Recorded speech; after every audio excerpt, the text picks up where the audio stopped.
Et bonsoir à tous. Comment ça va bien sur le chat? Vous êtes déchaînés déjà. Merci pour tous les abonnements cadeaux. Ça fait trop plaisir. Merci à tous. Et bonsoir à tout le monde. Et bienvenue à Bastien, qu'on connaît surtout Bonsoir, sur le nom de Acritarge. Bienvenue à toi. et bonsoir, bonsoir tout le monde. Comment vas-tu? Je vais très très bien. Et toi, comment tu vas Bah depuis ça va, hier? écoute. Hier, c'était son anniversaire. Hier, c'était mon anniversaire. Voilà, alors Ça y est, déchaînez-vous j'ai sur la... level up. Soyez sympa. Merci. Et du coup, ce soir, tu vas nous présenter dans Dis c'est quoi ton jeu, ton jeu qui s'appelle Horrifique. Oui, c'est ça, oui, tout à fait, oui. Oui. Alors, est-ce que pour commencer, est-ce que tu peux te présenter un peu brièvement pour que tout le Oui, monde te connaisse? d'accord. Alors, la première chose que je vais dire, c'est que je ne suis pas l'auteur du jeu horrifique, j'en suis l'éditeur. En fait, L'éditeur. c'est voilà, je ne suis pas le concepteur du jeu, enfin si quand même, mais on en parlera tantôt. Mais je suis surtout la personne qui a permis que le jeu existe et qu'il soit édité et qu'on puisse le trouver dans les bonnes boutiques de jeux de rôle qui ont décidé d'être partenaires avec ma toute petite structure Design by Architarch. Voilà. Ok. Alors qui je suis. Alors pour faire court, ben, je suis belge. Normalement, ça s'entend à l'accent. Je suis Et au bière qu'on te paléontologue. voit boire en live. Oui, voilà, exactement. Oui, moi aujourd'hui, je suis à l'eau quand même. J'ai décidé de, voilà, de faire, d'être raisonnable ce soir. Donc, je suis paléontologue, hein, donc géologue de formation et puis un doctorat en paléontologie. J'ai 5 enfants, une merveilleuse famille donc, et je suis passionné de jeux de rôle depuis que j'ai 15 ans. Et puis bah voilà, je suis aussi auteur, éditeur de jeux de rôle. Et puis alors, mon dada, c'est le game design, avec entre autres des concepts autour du, j'appelle le haut potentiel ludique, c'est-à-dire mettre un maximum de jeux dans un minimum de caractères, et surtout un maximum d'accessibilité pendant la partie de jeu de rôle. Et on verra que Horrifique est vraiment un bel exemple, une belle réussite dans ce sens-là. Ok. Comment t'en es venu à devenir éditeur ou auteur de jeux? Je pense un peu comme tout le monde, à la fois par passion et puis par hasard, quoi. Donc voilà. Comment est-ce que ça s'est passé? Il y a un certain nombre d'années, je pense bientôt une quinzaine d'années, j'ai participé à un concours de rédaction de jeux de rôle en 2 semaines. C'était organisé par Forge de Songe, qui était une D'accord. ASBL qui faisait comment dire, un espèce de studio créatif. C'était à l'époque, il y en avait beaucoup. Et donc, ils ont organisé un concours de création de jeux de rôle en 15 jours. Et j'ai remporté la deuxième édition avec un jeu qui s'appelle Les Masques tombent de Lima. Pas du tout dû au potentiel ludique à l'époque, etc. Et suite à ça, ben, je me suis rendu compte que ce que je faisais avait de la valeur, intéressait les gens surtout, hein, dans ce sens-là, hein, de la valeur dans ce sens-là. Hein, je veux dire, Mm. monétairement, y a pas de quoi, j'ai pas de quoi en vivre à l'heure actuelle. Euh, et puis donc, ben, de fil en aiguille, comment dire, j'ai eu des piges, et puis j'ai commencé à travailler sur d'autres projets. Et à un moment donné, j'ai rencontré l'univers de Dungeon World. Je suis tombé totalement amoureux de ce jeu de rôle-là. Et j'ai traduit un guide qui avait été fait par 2 Américains pour aider les vieux donjonneurs à s'adapter à Dungeon World. Il s'appelle le guide de Dungeon World. Et donc, je l'ai traduit, je l'ai mis en page maquettée, etc., avec des images libres de droit. Ça a eu son petit succès. Et puis, à partir de là, j'ai lancé un financement participatif pour le scénario, enfin, le donjon de Jason Lutz, qui s'appelle Serviteur de la Reine des Cendres. Et ce financement participatif a explosé. Et à partir de là, je me suis rendu compte qu'en fait, j'avais une espèce de base de fans Mm. qui appréciaient mon travail, ce qui n'est pas difficile parce que je suis vraiment un vilain perfectionniste. Et donc, et puis bah voilà. Et puis à partir de là, bah, comme en même temps, des raisons tout à fait indépendantes, j'étais devenu indépendant complémentaire par rapport à mon travail de manager à l'époque. Eh bien, je me suis dit, bah, pourquoi pas? Allez, je vais voir où ça me mène. Et ça m'a amené ici ce soir, Horrifique, et puis tous les autres merveilleux produits que j'ai eu l'opportunité, la chance et le courage de sortir. Voilà. Et c'est chouette. Ton expérience dans le jeu de rôle, t'as commencé par quoi, Dungeon World? Par Non, un pas du autre? tout, pas du tout. Non, moi, j'ai commencé le jeu de rôle il y a 34 ans. Euh, donc j'avais 15 ans à l'époque. Faites le calcul Voilà. pour connaître mon âge actuel. Et j'ai commencé en autodidacte avec la boîte de découverte de l'œil noir. Donc c'était une boîte en forme de gros livre thermoformé, avec dedans à l'intérieur il y avait un livre de règles, quelques feuilles de personnages, un livret de feuilles de personnages en fait, et puis un crayon, des dés, un fameux dé 20, ce genre de choses. Et donc voilà, j'ai appris en lisant ce bouquin-là tout seul. En fait, à l'époque, moi, je faisais déjà des livres dont vous êtes le héros. Hein, je veux dire, il y a quand même. Ah, bah, et donc, j'ai lu ce machin-là. J'ai commencé à lire ça un samedi matin. Pas dire par désœuvrement, mais j'avais fait le pari avec mon frère que si je le lisais sur tout le samedi, le dimanche, on jouait ensemble. Et donc, j'ai attaqué le bouquin avec mon fluo. Et le dimanche, j'ai fait ma première partie de jeu de rôle avec mon frangin, enfin, un de mes frangins. Et Et puis c'était depuis, ça m'a parti. plu du tout. Ah oui, oui, oui, tout à fait. Ça m'a plu. Bah, Il y a des ça jeux a été une qui, révélation. Oui, oui, oui. il y a des jeux qui sont plus marqués que d'autres? Oui, bien sûr qu'il y a des jeux qui m'ont plus marqué que d'autres. Lesquels? Alors, parce que on va forcément en parler, l'appel de Cthulhu, ça a été ma première expérience traumatisante de meneur de jeu. En fait, Traumatisante, ah oui, carrément. oui, oui, tout à fait. J'étais pas du tout prêt à maîtriser de l'horreur en jeu de rôle. Ça a été un fiasco total. Et pendant 30 ans, vraiment, j'ai cru que j'étais incapable de mener de l'horreur, quoi. J'ai vraiment eu un blocage et Horrifique m'a permis d'ailleurs de le débloquer. Mais donc voilà. Euh, mais surtout, ça m'a ouvert à l'univers de Lovecraft. Et ça, même si la partie de jeu de rôle s'était mal passée, par contre, la découverte de Lovecraft, ça, c'est quelque chose. Euh, D'autres jeux qui m'ont marqué, Les gens des contrées oubliées. Pas que. Alors, le jeu était sympa, mais surtout, c'est d'un jeu sur lequel j'ai fait une campagne en open world, donc j'ai maîtrisé une campagne pendant près de 10 ans. Alors, au début, tous les 15 jours, avec un groupe d'amis, quand j'étais aux études ou en doctorat à l'université de Liège. Et puis alors après, de manière un peu plus épisodique, avec ma femme, mon meilleur ami, et parfois un ou deux jours invités à la maison. Et ça, vraiment, c'est un jeu qui m'a marqué pour plusieurs raisons. Parce qu'il y avait des mécanique dedans qui était vraiment un peu pourrie. Et donc, ça m'a obligé à réfléchir en termes de mécanique de jeu, quelle est l'importance des mécaniques de jeu. Mais il y en avait aussi de très, très belles. Ouais. Et voilà. Et ouais, je pense que c'est le jeu qui m'a amené mes vraies premières réflexions de game design. Jusque-là, ce que je faisais, c'était soit du hacking de choses qui existaient, soit du reskinning.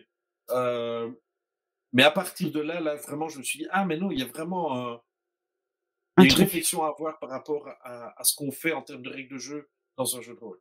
Heu, Parce que ça va impacter l'ambiance et ce qu'on peut faire autour de la table. Voilà. Ok. Je sais plus Un c'était quoi chouchou? la question, je sais même pas si j'ai répondu. Si, si, les jeux auxquels t'as joué et qui t'ont marqué.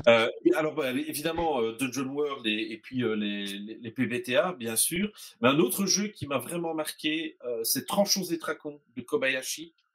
C'est un Je connais pas du tout. petit jeu. En fait, c'est petit par la taille et c'est très, très grand par la qualité de réalisation de ce jeu. Et là aussi, j'ai une campagne mémorable, pendant 4 ans dans un univers, enfin dans un immense bac à sable, que j'ai écrit. C'est un bac à sable qui fait, je crois que quand on a tout imprimé, ça fait pas loin des 300 pages. Et on a joué pendant 4 ans, toutes les semaines, dans ce bac à sable-là, de manière ultra régulière, avec un groupe qui a forcément évolué au cours du temps.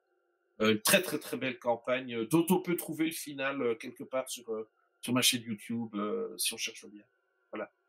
D'ailleurs, voici les liens pour retrouver tout ce qui concerne Horrific et Design by Acritarch.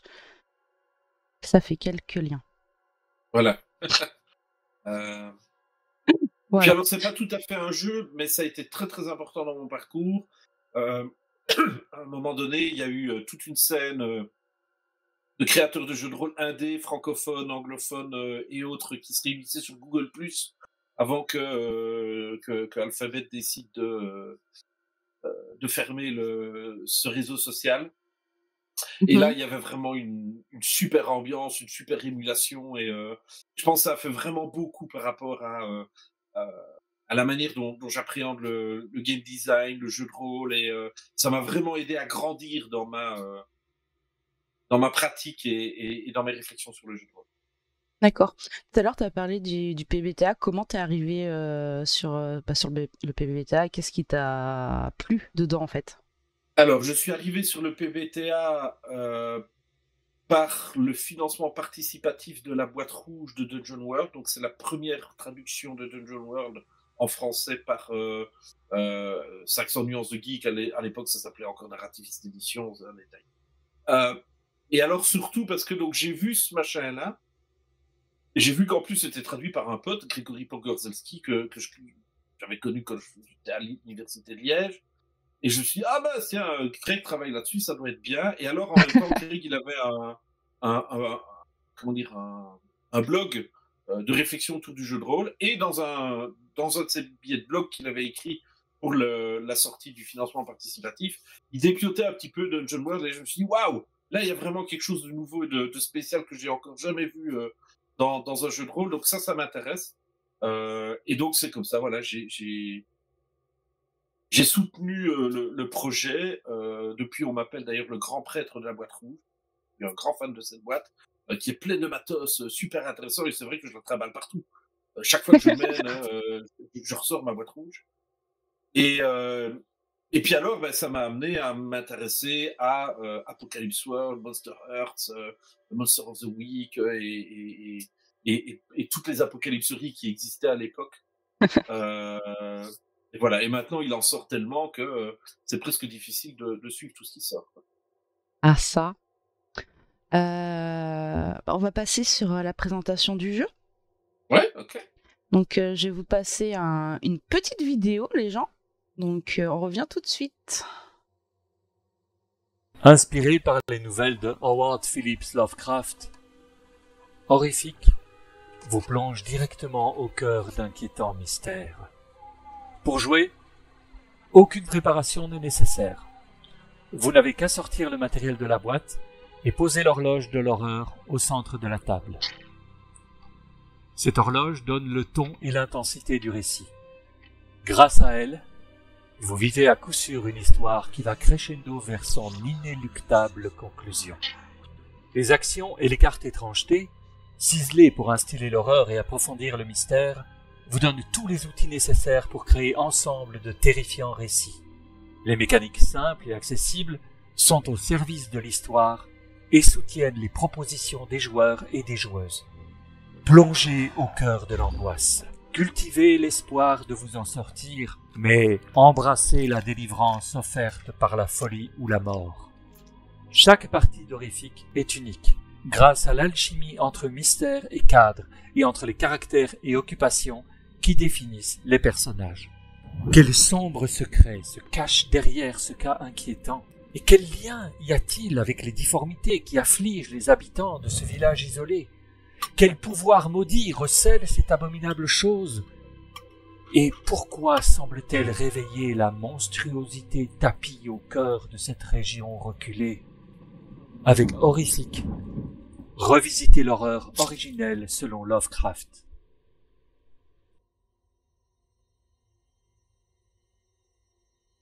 Inspiré par les nouvelles de Howard Phillips. Je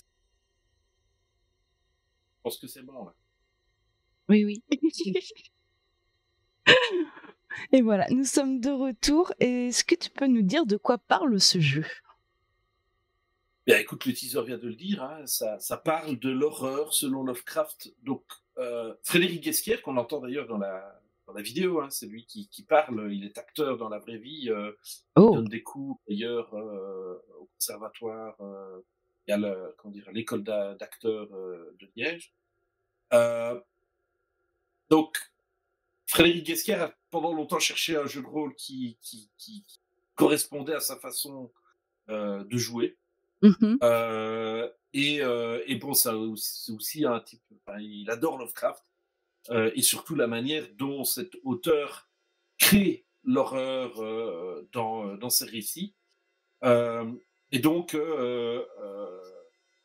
il avait créé un bouillon de jeu de rôle propulsé par l'apocalypse autour des horreurs à la Cthulhu.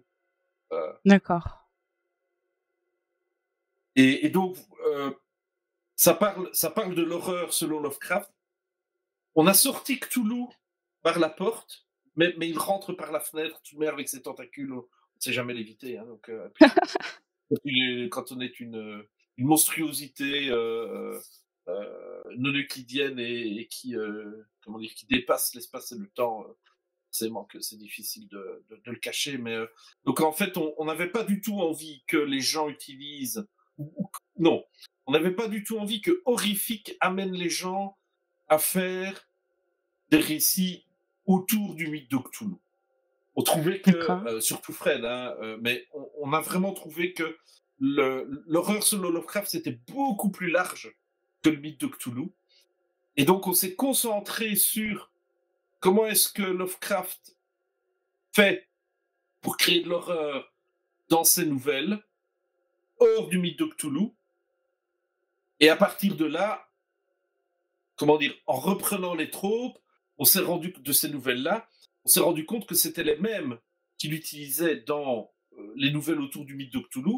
La seule différence, finalement, c'est qu'il y a cette espèce de... Oui, il y a ce mythe de Cthulhu qui apparaît dans le cycle de Providence et nouvelles associées. Donc voilà, c'est un jeu qui parle d'horreur Lovecraftienne.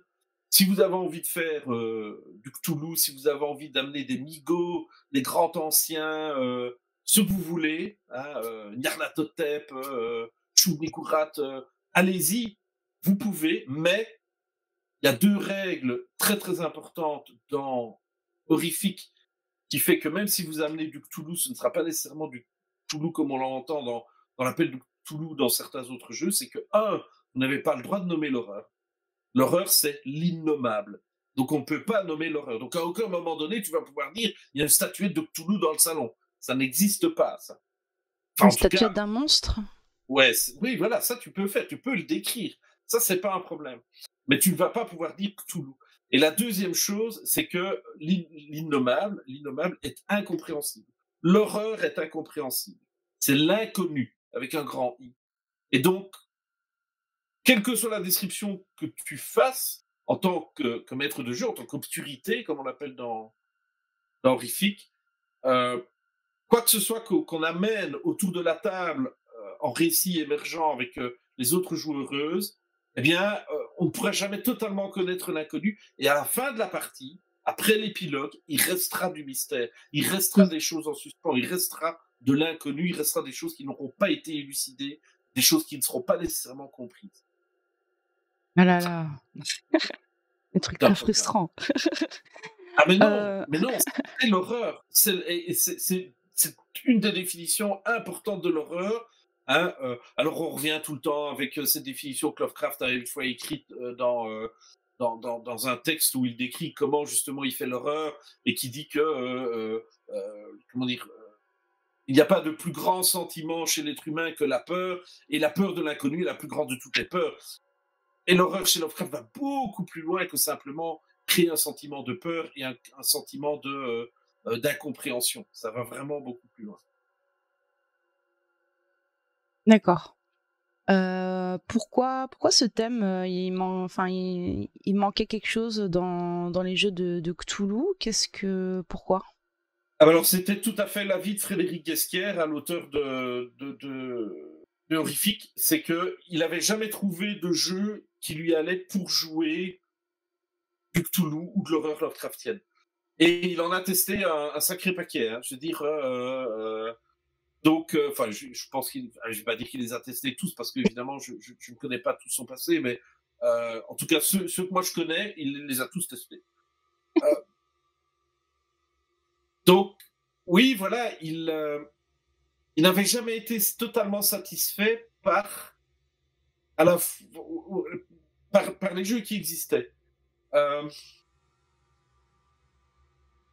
C'est à lui qu'il faudrait demander exactement, mais il le dit dans plein d'interviews qu'on a déjà faites.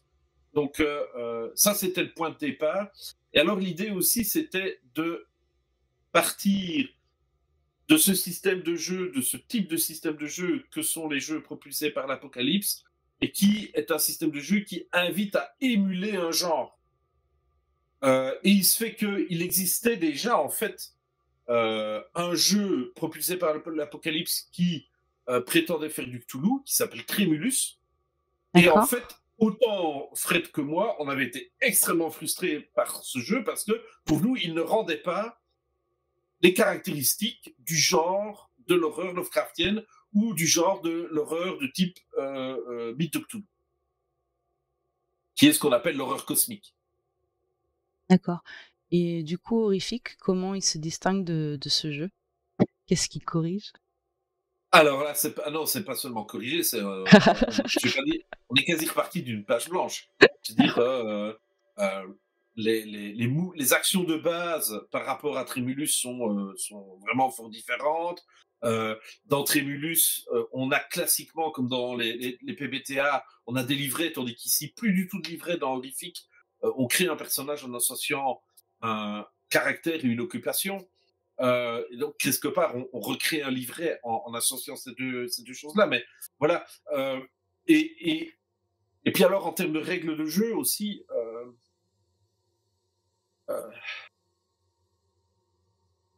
je suis en train de travailler sur un article de game design qui décortique 40 ans de jeu autour du mythe de Cthulhu, avec ma grille de lecture sur les 15 interactions de base dans le jeu de rôle.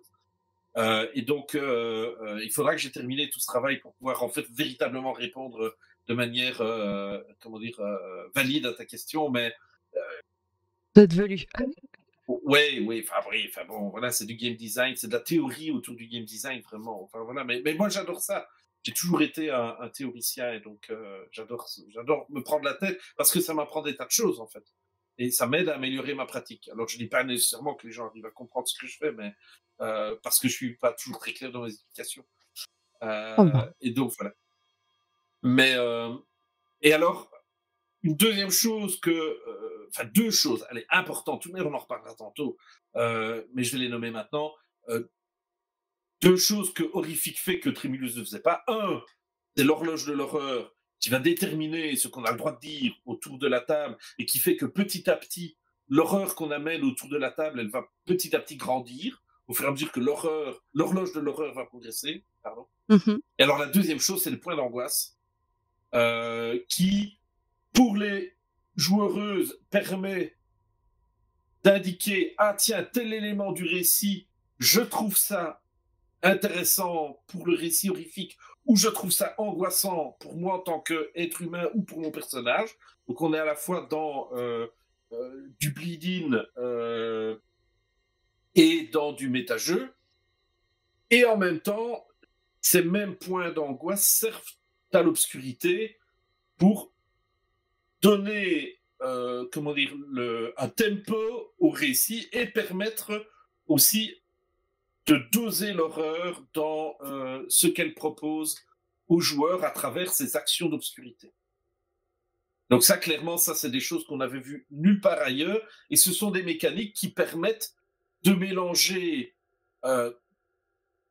et de créer des interactions directes entre ce que moi j'appelle le réel et le virtuel à la table de jeu, mais je ne vais pas rentrer dans ce genre de théorie ce soir. On n'est pas là pour ça, et puis je suis déjà assez bavard comme ça, on va pas tomber dans des excès.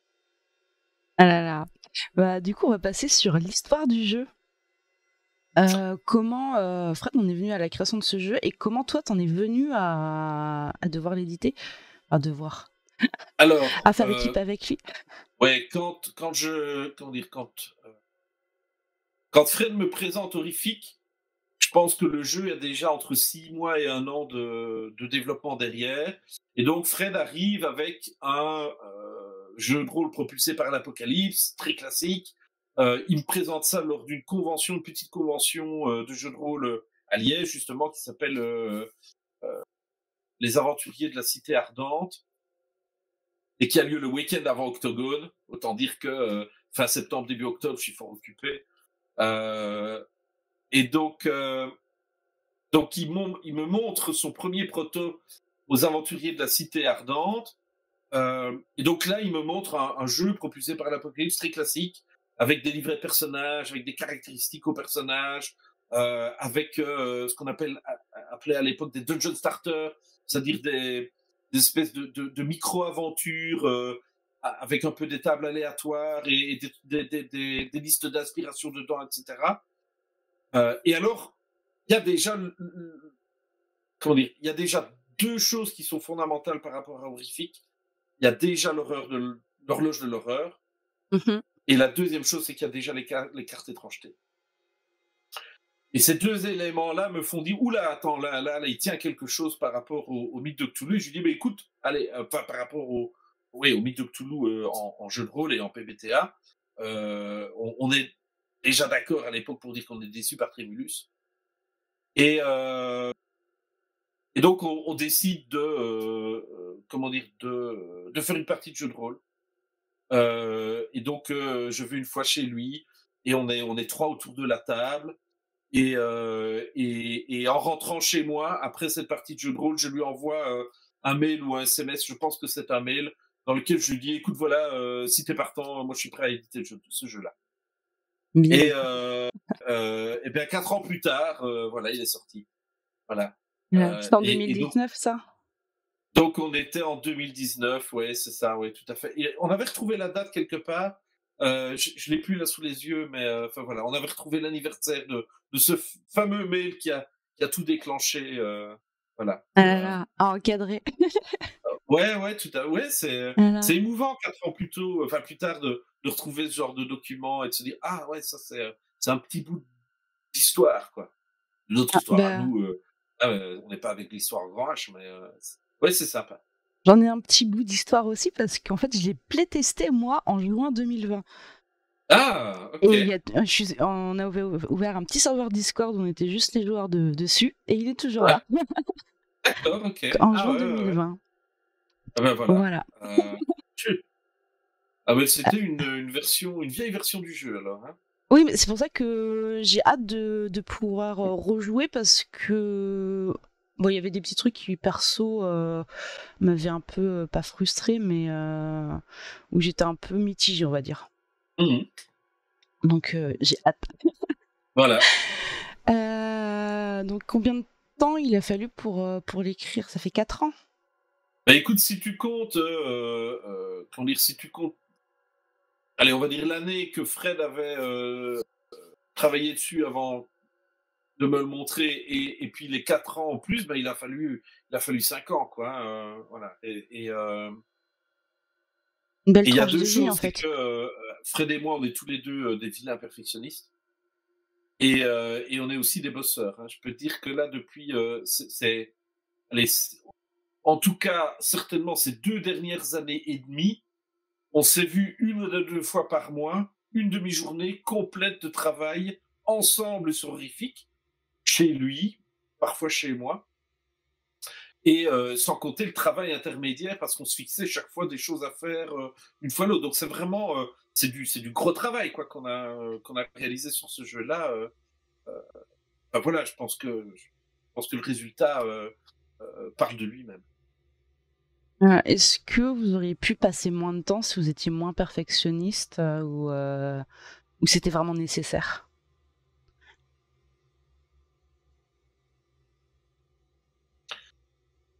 Alors, si on avait été moins perfectionniste et qu'on avait voulu sortir le jeu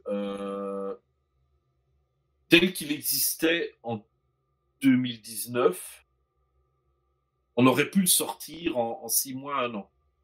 Ça, oui. Mais ça n'aurait pas été le même jeu. Il s'est passé quoi pendant tout ce temps? Vous avez revu beaucoup de choses? Ah oui, bah attends, alors moi je suis arrivé avec mes gros sabots et de game designer et et allez, deux de mes marottes en termes de game design, c'est le haut potentiel ludique. Et Mmh. donc, par exemple, le haut potentiel ludique, il m'a fait dire, attends, les dungeon starters, non, on va casser ça en mystère et en cadre, et les livrets de personnages, non, on va casser ça en caractère et occupation.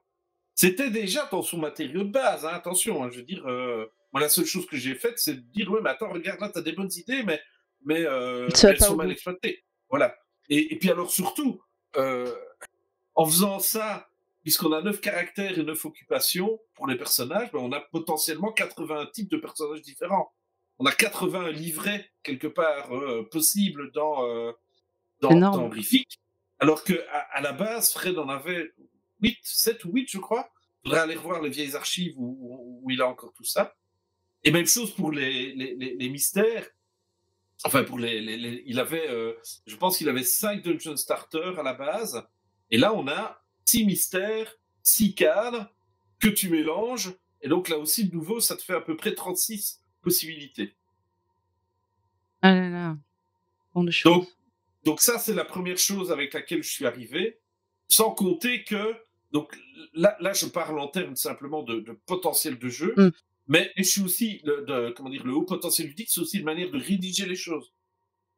Et donc, par exemple, tout ce qui est écrit sur les cartes mystères, les cartes cadres, caractères, occupations, etc., tout ça a été repassé à la moulinette de l'écriture en potentiel ludique qui doit être concise et impactante. J'ai appelé ça la règle C3PO. Ça demande pourquoi. Mais bon, bref.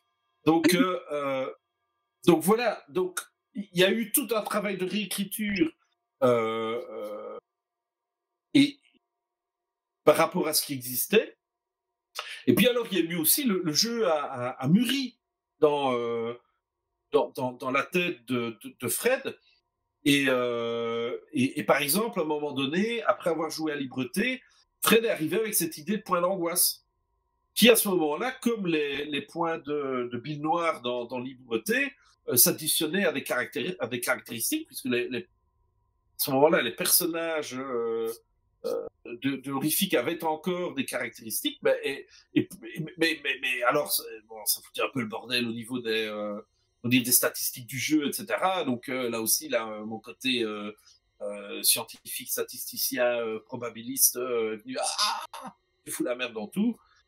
Et on était dans une session de travail en train d'essayer de corriger ça et de voir comment. Et puis à un moment donné, il y a eu un éclair de lucidité où on s'est dit, mais non, on balance les caractéristiques, on n'en a plus besoin.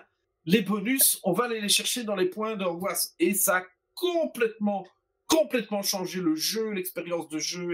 Et rien que ça fait, comment dire, Horrific a connu un bond qualitatif énorme lors de cette décision qui aujourd'hui nous paraît tellement évidente, quoi. Mais qui ne l'était pas à l'époque.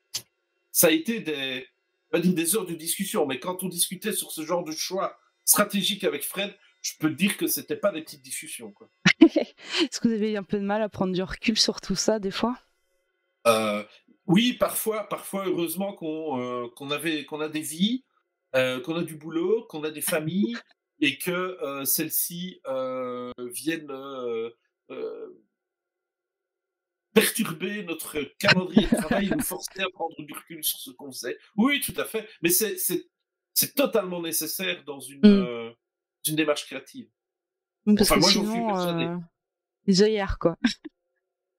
C'est pas tellement des œillères, c'est parfois quand tu te lances sur une voie et que tu dis, ah ben, je suis sur le bon chemin. Et puis tu arrives à des carrefours et tu t'en rends même pas compte. Et c'est seulement quand à un moment donné, tu t'arrêtes sur ton chemin et tu dis, mais pourquoi est-ce que là-bas, derrière, j'ai pas plutôt pris à droite, ça avait l'air sympa aussi. Et voilà, et ça, il n'y a que le recul qui te permet de le prendre, quoi. Ok. Il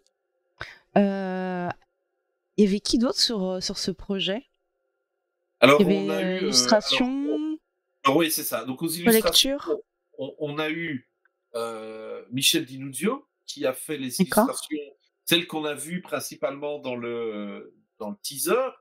Le Ok. teaser qui a été réalisé par Matt de la chaîne Jeux de Road Lab, Ok. qui est monteur et qui fait ce genre de choses dans la vie réelle, quoi, et qui a fait un super boulot.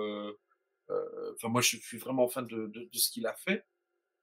Et puis alors, on a eu aussi Philippe Marichal. Alors, Philippe Marichal, de nouveau, c'est un pote liégeois rôliste à Fred et à moi, qu'on connaît depuis des années, qui a travaillé aussi sur avec 500 nuances de geek sur Fate, lui principalement, mais il a fait aussi il a fait la version Fate pour Berlin 18 et 2 ou 3 autres trucs. Et alors, Philippe, c'est quelqu'un qui aime bien faire des doodles, comme on dit en anglais, donc des petits dessins, etc. Et alors, c'est lui qui a réalisé les écritures qu'on va retrouver partout dans le bouquin. Et c'est lui qui a fait aussi comment dire, comment est-ce qu'on les a appelés? Je sais plus. Fallait toutes les espèces de dessins un peu ésotériques, un peu incompréhensibles, qui ont été une mine d'or pour la mise en page du jeu.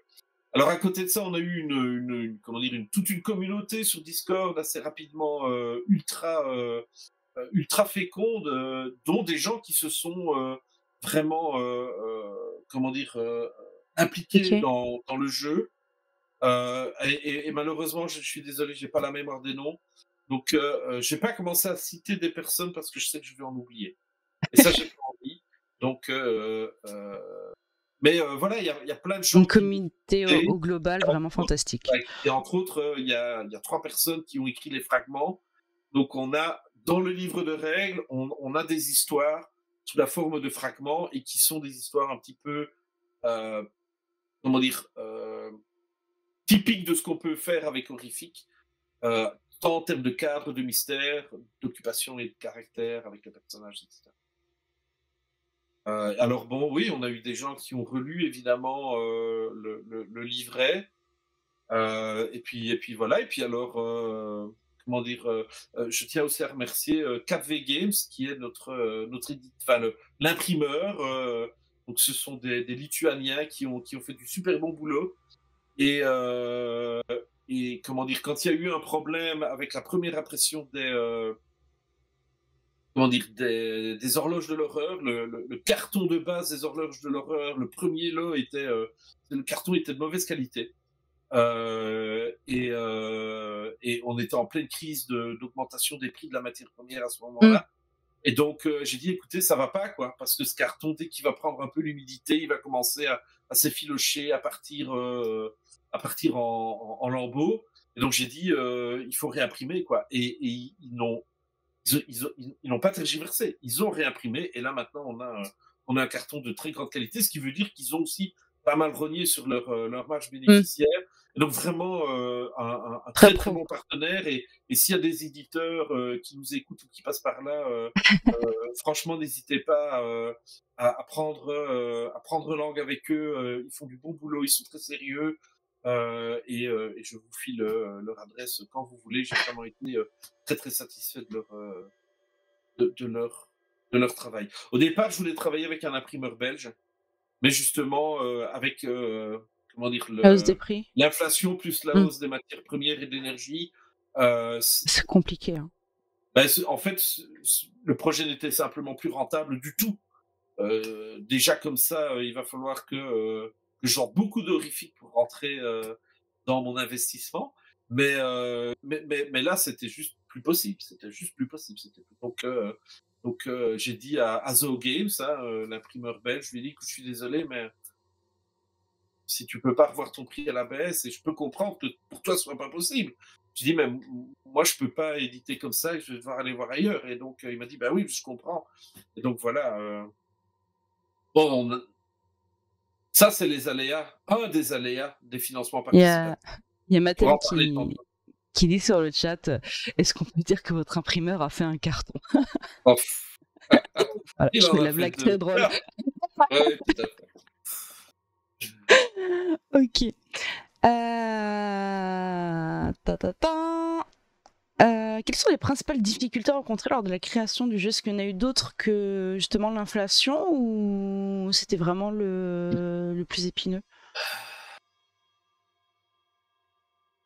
Alors, il y a eu plein de difficultés. Il y a toujours plein de difficultés, surtout dans un projet relativement complexe comme Horrifique, parce que quand on regarde le matériel de jeu, on a 3 formats de cartes différentes. On a en plus de ça des planchettes A4. On a un livre.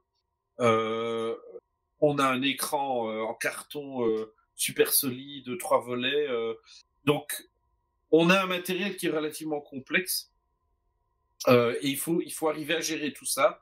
Et là, franchement, de nouveau, félicitations à 4V Games qui m'a vraiment aidé, moi en tant qu'éditeur, à gérer cette complexité, à la fois avec beaucoup de patience et de professionnalisme. Une autre difficulté qu'on a rencontrée, à laquelle je ne m'attendais pas du tout, c'est que comment dire, je suis passé sur Affinity pour ma suite graphique. Donc le logiciel de mise en page. Tu dis? Le logiciel de mise en page. Alors oui, c'est ça. Donc, Ouais. c'est une suite graphique complète, hein, avec un logiciel pour faire de la mise en page, un logiciel pour faire du dessin ou de la retouche photo, un logiciel pour faire du vectoriel. Donc, on retrouve la même chose que ce qu'on trouve, que le trio de base de la suite Adobe, mais à un coût nettement inférieur. Mais par contre, il y a eu un problème, c'est que Affinity Publisher, à l'heure actuelle, enfin, dans la V1 que j'ai, ils ont peut-être corrigé ça dans la V2 qui vient de sortir il y a quelques mois, mais je ne sais pas parce que je ne l'ai pas. Mais dans la V1 que j'ai, quand je générais les PDF pour l'impression et pour l'imprimeur, il y avait des problèmes comment dire, il y avait des problèmes de surimpression de noir, il y avait des problèmes comment dire, enfin, bref, des trucs d'imprimeur. Et je dois dire, moi j'avais l'habitude de travailler avec des copains belges, donc soit à Marche juste à côté de chez moi quand c'est que des bouquins, soit à Zao Games quand il y a un petit peu plus de matériel, des cartes, etc. Donc quand il y a un problème, c'est facile, quoi. On se téléphone, à la limite je peux me rendre sur place, etc. Là c'était un peu plus compliqué parce que en plus, comment dire, il y avait le problème de la langue. Moi je suis à peu près parfait bilingue français-anglais, mais je connais pas tous les termes techniques de l'édition en anglais, par exemple. Et en plus, je suis pas un imprimeur. Il y a plein de trucs dans le monde de l'édition qu'on apprend sur le tas. Comme d'ailleurs à peu près tous les éditeurs de jeux de rôle, je crois. Et donc, voilà, on a découvert certaines limites de Affinity Publisher par rapport à ça. Mais l'éditeur, franchement, il a fait du bon taf. Il a réussi à passer au-delà de ça et à livrer des produits de très grande qualité. Ok. Est-ce que tu as d'autres anecdotes à partager sur toute la création du jeu? Un truc rigolo? Parce que là, on a parlé des galères. Oui, enfin, dans les trucs rigolos, il y a eu plein de trucs rigolos. Je veux dire, Vas-y. heureusement, quand on travaillait avec Fred, on travaillait souvent dans la bonne ambiance, avec aussi une forme de complicité. À force de travailler ensemble, c'est inévitable. Dans les trucs rigolos, je sais pas. Qu'est-ce que je pourrais raconter? Non, alors c'est pas tout à fait une anecdote rigolote, mais je pense que c'est une anecdote qui vaut la peine d'être racontée. C'est que Vas-y. Horrifique, c'est la première fois avec Horrifique que j'ai été confronté à une joueuse à la table de jeu qui activait la X-Card. D'accord. Donc ça fait, j'ai dit, 34 ans que je fais du jeu de rôle. Ça ne m'était jamais arrivé d'avoir des personnes qui, autour de la table, expriment un malaise par rapport à ce qui se disait. Et pourtant, en jouant Innominé Satanis, des démons, je peux te dire qu'il y a eu des sessions avec un démon pédophile lors de l'affaire Julie et Mélissa en Belgique. Je ne sais pas si ça vous parle en France, mais ces deux petites filles qui avaient été... Enfin, Marc Dutroux, Ça vous parle certainement. Ouais. Donc, notre espèce de taré pédophile, là, ben, donc, à l'époque de la disparition de Julie Mélissa, Anna Effieux, etc., on faisait une mini-campagne Innomine Satanis avec des copains dans mon cote, hein, donc cette espèce de maison partagée entre potes, quoi. Et il y en a un qui jouait un démon pédophile particulièrement gras, amateur de bière et de frites. Et il y a eu des choses extrêmement sensibles. Bon, à l'époque, on était jeunes, encore bien cons et certainement imbibés de substances et pas seulement de la bière. Et donc, mais voilà, avec Horrifique, c'est la première fois qu'une joueuse a activé cette X-card au moment où je tire une carte étrangeté. Je vois donc je devais décrire une monstruosité, donc je tire la carte étrangeté, je vais regarder dans monstruosité, insectoïde. Bon, bah donc je décris une monstruosité insectoïde qui traverse le ciel noir, noir d'encre. Et là, paf, cette joueuse tape sur la carte et explique que bah, elle peut pas, quoi. Elle a peur des insectes. Et donc on a trouvé autre chose. On a proposé papillon et puis chauve-souris. On s'est arrêté sur papillon. Et je me suis dit dans ma tête, c'est que bon, je comprends, je vois la différence. Ce qu'elle n'aime pas chez les insectes et ce qu'elle aime bien chez les papillons. Et donc on est parti de là et on a fait des papillons totalement horrifiques. Hein. Je veux dire, ils n'étaient pas plus sympas que les insectes que j'avais amenés sur base de la proposition de la carte étrangeté. Voilà. D'ailleurs, ça, c'est une anecdote. Et attends, et ça m'a fait du bien que ça arrive une fois. Et je souhaite franchement à tout maître de jeu que ça lui arrive au moins une fois dans sa carrière, et je dirais même presque le plus tôt c'est le mieux, parce que ça dédramatise complètement ce merveilleux outil dont on a dit tout et son contraire, et en fait, tout le contraire qu'on a dit par rapport à ce qu'elle fait, c'est vraiment des couilles, quoi. C'est vraiment un super outil, et il faut vraiment l'utiliser au maximum dans ces parties de jeu. Et d'ailleurs, comment c'est géré ça dans le jeu? Il y a des outils pour ça? Il y a une vraie carte X, voilà, exactement, qui... comment dire, donc d'un côté tu as la carte X que tu vas pouvoir déposer sur la table pas loin de l'horreur, de l'horloge de l'horreur, hein, c'est le mieux, comme ça elle est visible et accessible pour tous et toutes autour de la table de jeu. Et de l'autre côté de la carte X tu as les lignées voiles que eux tu mets en place avant la partie, pendant la préparation de la partie. Voilà. Ok. Comment le jeu a été reçu par les joueurs et les critiques jusqu'à présent? Bah, très très bien. Les playtests, tout ça aussi. Tu dis ? Et pendant la phase de playtest aussi. Alors pendant la phase de playtest, ben, on a eu plein de retours intéressants qui nous ont permis de réfléchir à comment présenter les aides de jeu pour qu'elles soient le plus efficace et le plus percutante autour de la table de jeu. Et à tel point qu'aujourd'hui, le jeu horrifique, ce sont ces aides de jeu-là. Le bouquin qu'on a mis dedans et que Fred a mis de longues soirées à rédiger, avec tous ces exemples fournis, son exemple, parce que tous les exemples à travers le bouquin racontent la même partie de horrifique imaginaire. Hein, elle n'a pas été jouée, sinon ce serait une drôle de partie. Ne fût-ce que par les personnages présents autour de la table. Mais donc oui, ça nous a permis vraiment de nous rendre compte ce qu'on voulait mettre sur ces aides de jeu. Par exemple, les cartes occupation et caractère sont recto verso. Eh bien, l'ordre des choses qu'on va retrouver au recto et au verso, ça nous a été inspiré par un retour de partie et des critiques constructives qu'on a eues lors d'une partie, parce qu'on avait un espèce de carton où tout était dessus, Et une personne nous dit, ouais, mais regardez, ça, en fait, on l'utilise pas en jeu. Tandis que les moves, enfin les actions de joueuses, ça, on les utilise. Mais par contre, les petites aides de jeu qui permettent de choisir un nom, un prénom, comment dire, une possession notable et les liens qui sont définis pendant la phase de mise en place du jeu, on n'en a plus besoin pendant la partie.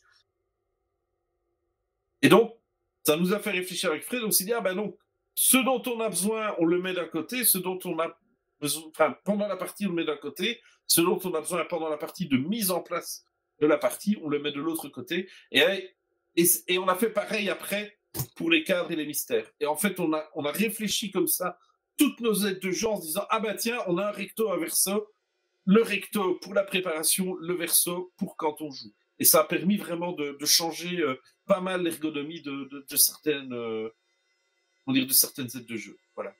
C'est plus dynamique. De jeu. Pardon, j'ai pas entendu. Je disais, c'est plus dynamique. Et le fait d'utiliser un recto verso, c'est plus économique aussi. Voilà, et puis dans ma définition des choses, c'est un plus haut potentiel ludique, puisqu'on a sous les yeux que ce dont on a besoin au moment où on en a besoin. Ok. Le jeu était en financement participatif. Comment ça s'est passé ? Alors très bien, puisqu'on a financé le jeu, on a financé quelques améliorations par rapport au stricto minimum qu'on voulait sortir. Par contre, on n'a pas explosé les paliers, on n'a pas comment dire. Vous en avez combien ? Le financement a été très lent. Pour une raison assez évidente. Enfin, ce genre de raison, c'est toujours évident a posteriori. Donc là, je suis peut-être dans le biais cognitif du raisonnement a posteriori, mais j'ai l'habitude, quand je fais un financement participatif, de demander le montant dont j'ai besoin pour éditer le jeu suivant mon target de nombre de livres ou de boîtes vendues, dans ce cas-ci, de graphiques. Plus évidemment quelques-uns pour assurer des bénéfices et surtout de la trésorerie qui permet de faire le projet suivant. Donc comme je demandais une somme, on demandait 15 000 euros. Et il fallait bien ça. Et d'ailleurs, les événements ont montré que même ça n'aurait pas été suffisant, en fait. Donc, comme le palier était relativement haut, symboliquement haut, les gens, passer les premiers fans, il a vraiment fallu faire énormément de communication pour rallier suffisamment de monde on a bouclé le financement, je crois que c'était 2 ou 3 jours avant la date limite. Et puis alors, en 3 jours, là, généralement, tu as la dernière explosion, tu as tous les, tous les clients de fin de campagne qui arrivent. Et là, on a explosé, on est allé jusqu'à à peu près 21 000 euros. Ouais, je crois qu'il y a des gens qui attendent toujours la fin des campagnes pour voir si justement sera financé pour participer. Alors du coup, c'était l'objectif de base était trop haut, en fait, c'est ça ? Alors, tu penses que ça aurait été plus vite ? En fait, si par exemple on avait mis un objectif de base à 10 000, on l'aurait atteint le 6e ou le 7e jour de la campagne qui a duré 3 semaines. Et là, probablement que l'effet d'entrain aurait convaincu un certain nombre de personnes qui ne soutiennent que des projets qui sont financés. Donc ça, ça fait partie dans les clients potentiels lors d'une campagne de financement participatif. Il y a ce genre de profil-là.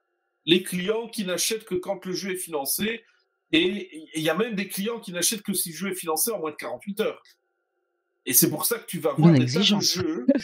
Mais en termes de marketing, il y a des éditeurs qui font ça. C'est-à-dire qu'ils demandent une somme qui est très inférieure à ce dont ils ont réellement besoin, sachant que c'est quand ils vont éclater les paliers au fur et à mesure du financement participatif, parce que la réussite et l'entrain et l'explosion, et le décrochage des paliers au fur et à mesure crée un engouement qui fait que souvent, tu as plein de gens qui se ramènent et qui ne sont pas nécessairement super clients à la base, mais qui se disent « Ah, ils ont débloqué des tas de trucs, ça devient un super machin, et donc je suis client. Mais en fait, ton super machin que tu as après avoir atteint 200, 300 ou 400% de ton financement participatif, en fait, c'est le produit de base que voulait faire l'éditeur.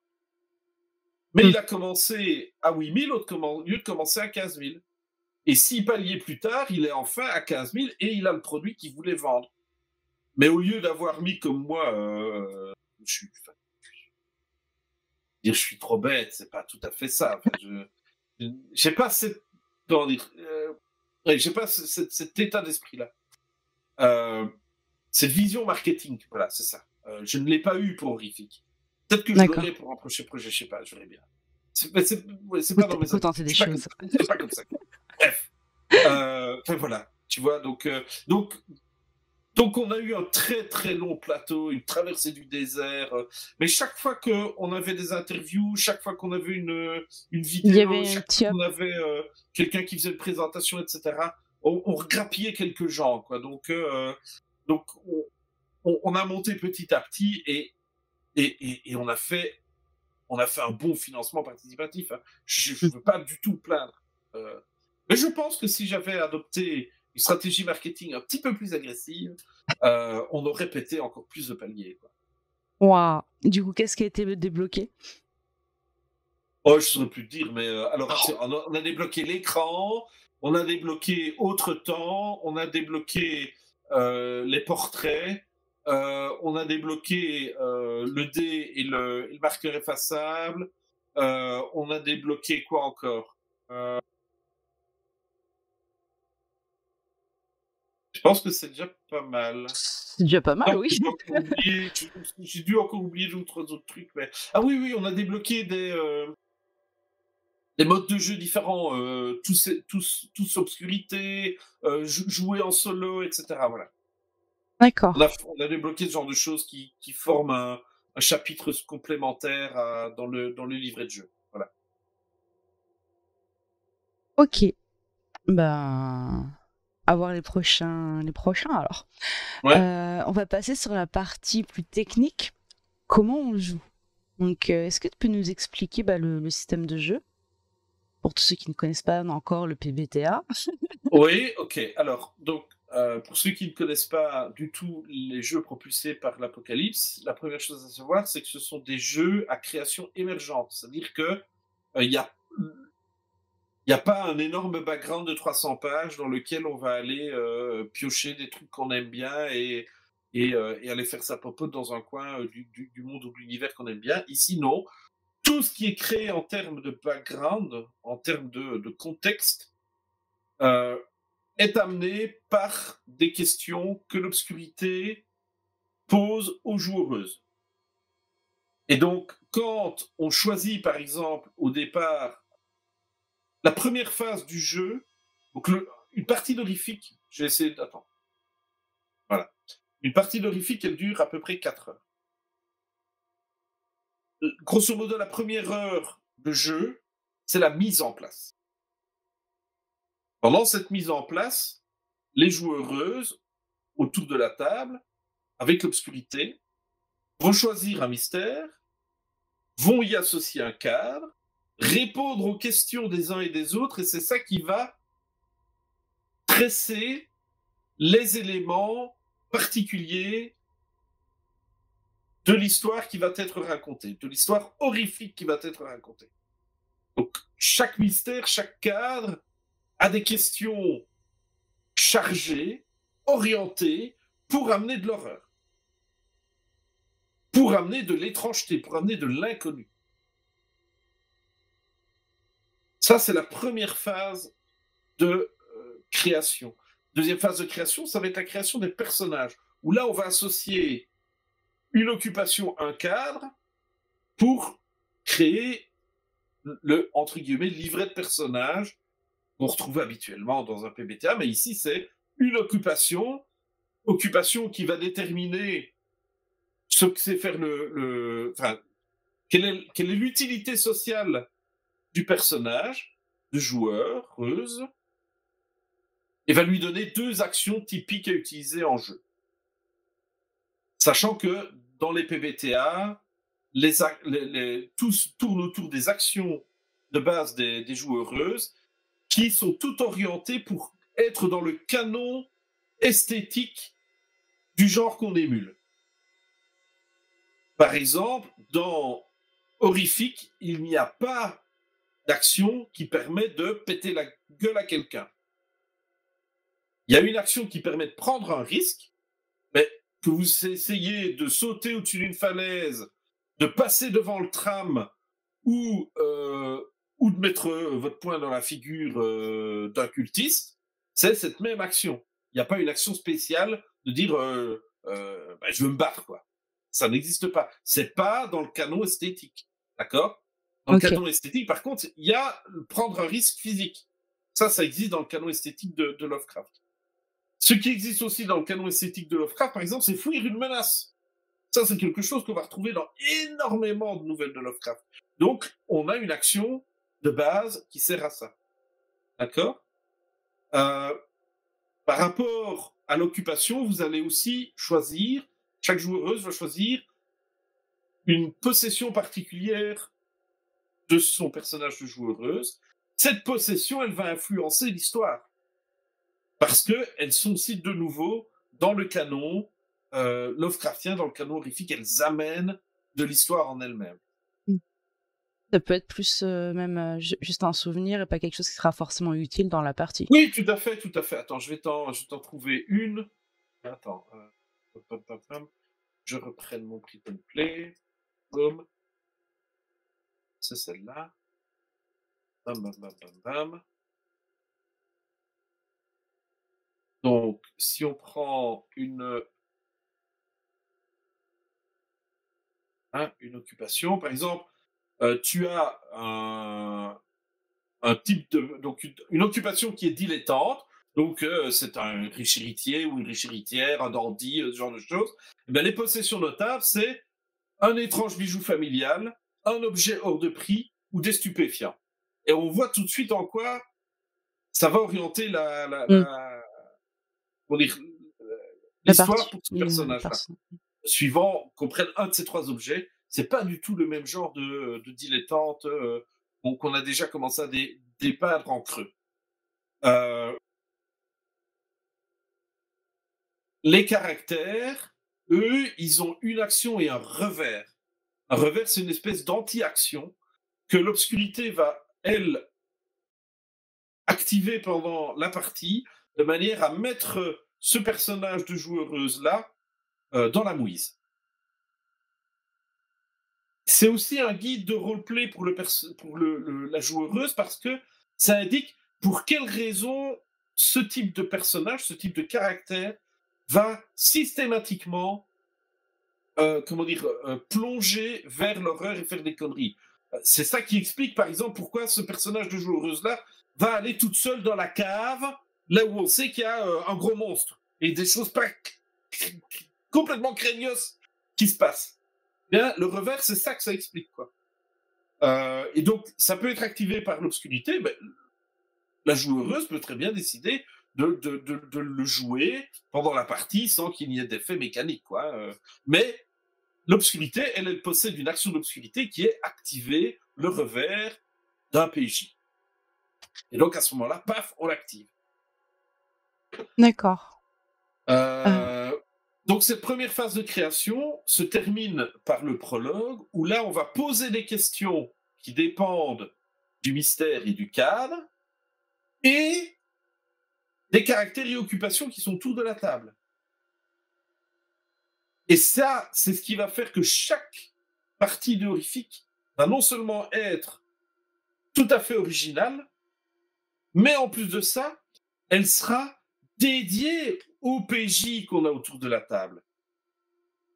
Si tu as un dandy atavique, tu vas pas lui poser les mêmes questions que si c'est un dilettante, enfin un dandy donc, épistémophile, c'est-à-dire qu'il cherche tout le temps à connaître la vérité. D'accord ? Tu auras une question qui sera la même, qui est la question liée au fait qu'il est dilettante, et qu'on va trouver sur... je ne sais plus si c'est sur le mystère ou sur le cadre, et puis il y en aura une qui va dépendre de son caractère. Donc, L'obscurité pose les deux questions à la joueuse, qui choisit laquelle elle répond, et qui choisit la réponse qu'elle donne à cette question-là. Et donc, tu vois que automatiquement, les réponses qu'on va donner et qui vont façonner vraiment le début du mystère et des éléments étranges qu'on va avoir en début de partie et qu'on va vouloir réintroduire pendant la partie, eh bien, ça dépend vraiment de ce qui a été amené autour de la table et des différents types de PJ qu'on a autour de la table. Une fois le prologue lancé, là, on joue, je veux dire, de manière plus normale, parce que tout ce qui se passe avant, c'est déjà du jeu. Preuve en est, pendant toute cette partie de co-création, de création émergente, les joueuses peuvent déjà prendre des points d'angoisse. Simplement pourquoi ? Parce que c'est ce que j'expliquais tantôt. C'est l'aspect méta des points d'angoisse. C'est-à-dire, ça permet la joueuse qui va prendre 1 ou 2 points d'angoisse, elle va dire à l'obscurité, ah, cet élément-là, je l'aime bien, j'ai envie de le revoir dans l'histoire. Et donc, ayant cette indication-là, l'obscurité va prendre note sur la feuille de note de l'obscurité de cet élément-là. Et chaque élément dont on prend note comme ça dans la feuille de note de l'obscurité, on le met dans une petite colonne qui a une case à cocher. Et quand l'obscurité ou une joueuse a ramené cet élément dans la partie, on case la coche. Et ce petit artifice, enfin cette procédure, c'est pas un artifice, c'est une procédure de game design, eh bien elle permet d'avoir des parties qui sont cohérentes, puisqu'on va ramener tout le temps et incessamment les mêmes éléments dans la partie. Et donc quand on sort de là, on n'a pas nécessairement expliqué tous les mystères, mais on n'a pas eu un mystère complètement what the fuck. On a un mystère qui est cohérent avec lui-même, puisque certains éléments ont été ramenés tout au long de la partie.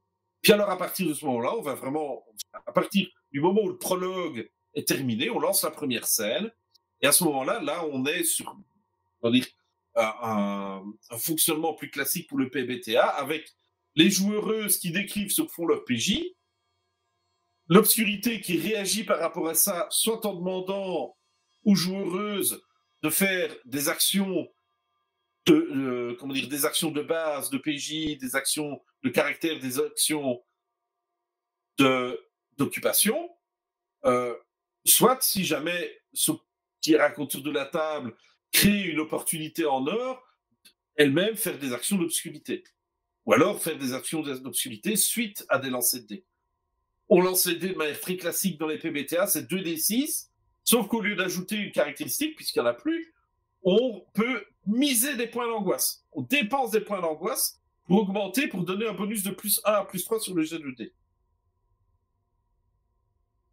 Avec la petite particularité qu'il y a 2 dés, un blanc, un noir, le dé noir et le dé d'obscurité. Si ce dé fait un résultat qui est inférieur ou égal au nombre de points d'angoisse qui a été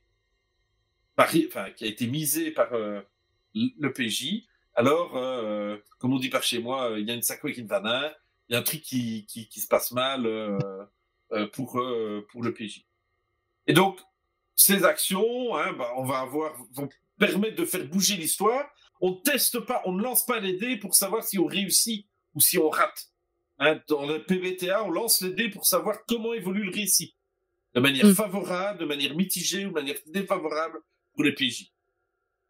Et donc, le récit avance et dans Horrifique, les scènes ont une unité de temps, de lieu et de protagoniste, comme au théâtre. Je rappelle que Fred est acteur de théâtre. Et donc, à la fin d'une scène, on peut déclencher une ellipse pendant laquelle il y a plusieurs actions qui sont possibles, mais entre autres, faire une étrange découverte, et où là, les joueuses expliquent une étrange découverte qu'ont fait leur PJ pendant l'ellipse, et puis on reprend le récit à la fin de l'ellipse. Les ellipses sont déclenchées par des jetons, enfin bon, bref, voilà, etc. Donc, on évolue comme ça, et petit à petit, chaque scène qui se termine fait avancer l'horloge de l'horreur d'un cadran. Il y a 6 cadrans. Pendant les 3 premiers cadrans, l'horreur est minimale. On reste sur des choses qui sont vraiment en sous-entendu. Tout peut s'expliquer de manière logique. S'il y a des choses étranges qui se sont passées, on les apprend toujours par des gens pas fiables, loin, etc. Et puis, dans les 3 autres derniers cadrans, de 9h à minuit, là, l'horreur, l'étrangeté, l'inconnu commence à s'installer. Il reste à peu près explicable, mais ça commence à devenir un petit peu bizarre. Et puis après minuit, alors là, l'horreur peut se lancer tant qu'on veut. Donc, on enchaîne les scènes avec ou sans ellipse entre les scènes, jusqu'à ce qu'on arrive à minuit. À minuit, là, à ce moment-là, le maître, l'obscurité, elle dispose de 2 types d'actions, des actions de descente et des actions de climax. Pourquoi ? Parce que dans le canon Lovecraftien, avant que ces personnages soient confrontés à l'horreur, il y a toujours une forme de descente aux enfers, qu'elle soit physique, conceptuelle, relationnelle, etc. Hein, et donc, l'obscurité déclenche une action de descente. Quand un PJ, et là il la coche sur sa feuille d'obscurité, quand un PJ a su son action de descente, il peut avoir son action de climax. Et quand tous les PJ ont eu leur action de descente et leur action de climax, à ce moment-là, on passe à l'épilogue. L'épilogue, c'est tout le monde qui raconte la fin de l'histoire, du point de vue de son personnage ou du point de vue de quelque chose de différent. On termine par l'obscurité qui met fin au récit. Cet épilogue, c'est souvent l'occasion pour les gens d'expliquer comment ils ont compris les choses, comment ils ont vu le mystère, ou des choses cool auxquelles ils ont pensé pendant la partie et qui n'ont peut-être pas nécessairement émergé et qui font émerger à ce moment-là. Voilà. D'accord. Et comment ça se passe pour le MJ l'obscurité? Il y a déjà des scénarios où il doit prendre en compte, s'il veut faire son propre scénario, il doit prendre en compte justement cette horloge? Alors, il n'y a pas de scénario, puisque un scénario, c'est un mystère plus un cadre. Et la manière dont on a répondu aux questions, tous ensemble autour de la table de jeu. D'accord ? Donc, en fait, si tu veux, mystère plus cadre va te donner l'archétype de ton scénario, mais les tenants et les aboutissants sont amenés pendant la phase de préparation et pendant la partie.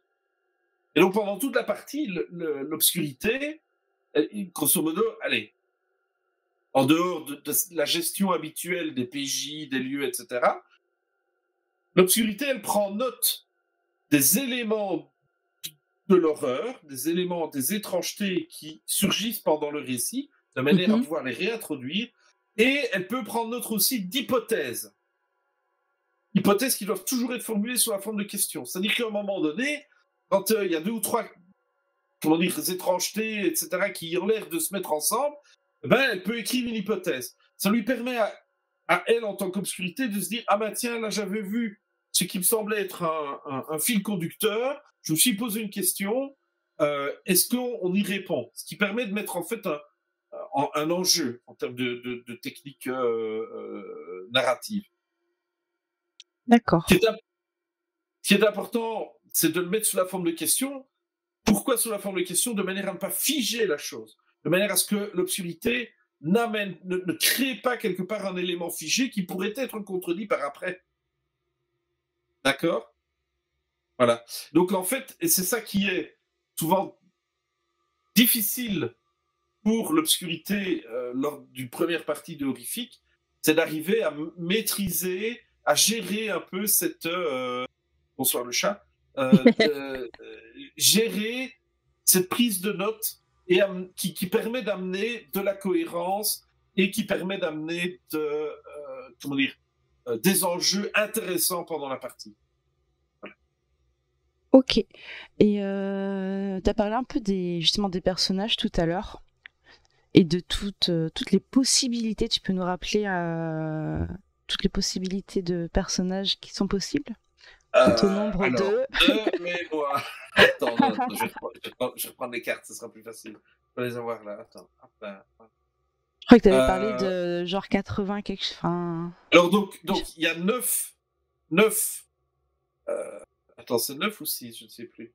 Attends. Donc, en termes de caractère, tu as l'ange gardien, l'amante, tu as l'aventureux ou l'aventureuse, le cartésien, la cartésienne, l'atavique qui est lié à l'inconnu par sa naissance, le dominant ou la dominante, l'instinctif ou l'instinctive, l'épistémophile qui cherche absolument à apprendre à tout prix, tu as enfin le visionnaire.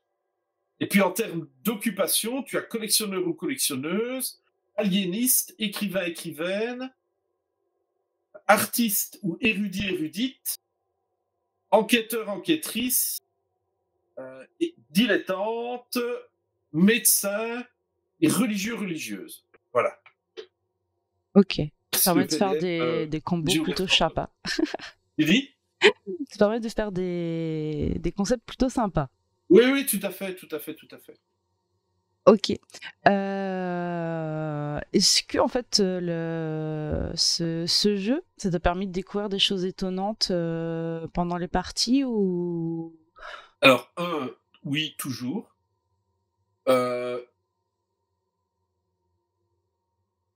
Donc, deux choses. La première, il y a comment dire, les cartes étrangetés. Donc, c'est des cartes sur lesquelles tu as 8 entrées différentes qui te permettent d'amener des éléments qui sont dans le canon Lovecraftien. Ça va de une clé, des hiéroglyphes, quelque chose de squameux, fungoïde, insectoïde, un brouillard, un cristrudilant, du brouillard, etc. Voilà. Mm. Tout ça, tu les as sur ces cartes d'étrangeté. Ces cartes d'étrangeté, elles peuvent être piochées à n'importe quel moment par l'obscurité ou par une joueuse qui a envie d'avoir des petites aides à l'improvisation, des petites aides thématiques. Ce que, dans ma pratique de horrifique, je ne saurais pas dire combien j'ai de parties à l'heure actuelle, mais à mon avis, plus d'une vingtaine, j'ai l'impression, mon expérience, c'est que plus on utilise ces cartes étrangetés, plus non seulement en tant que joueuse autour de la table, on est surpris par ce qu'elles peuvent amener, mais en plus de ça, plus on rentre dans le canon Lovecraftien. Donc franchement, je considère que l'utilisation des cartes étrangetés, c'est le double effet Kid School, quoi. C'est la surprise, 2, on est vraiment dans du Lovecraftien. Donc, forcément, quand tu as ces deux effets qui arrivent en tant qu'obscurité, parce que je n'ai que 2 parties en tant que joueuse à horrifique, mais en tant qu'obscurité, je suis tout le temps surpris par ce qui se passe autour de la table de jeu. C'est un vrai plaisir pour ça. Je veux dire, aujourd'hui, moi personnellement, dans ma pratique du jeu de rôle, en tant que MJ,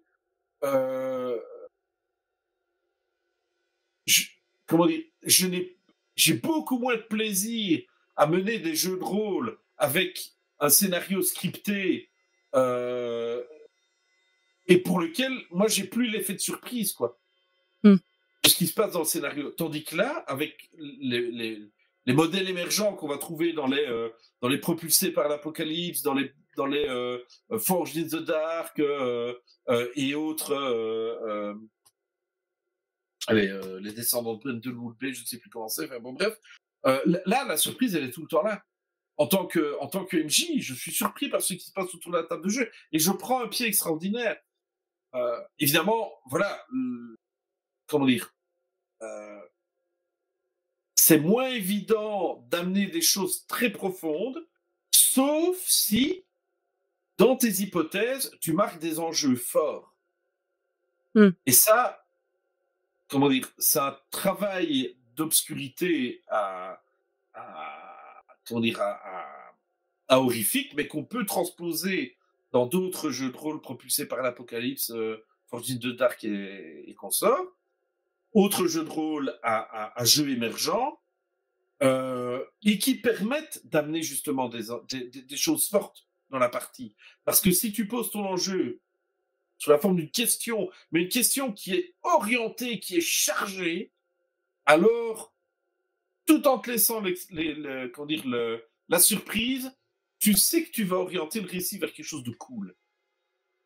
Tu ne sais pas encore exactement quoi, mais en chargeant et en orientant convenablement tes questions, tu vas orienter le jeu vers une émotion forte qui peut surprendre, qui peut dégoûter, qui peut donner l'impression qu'on est un héros, voilà, tu vois, qui peut motiver, etc., etc., etc.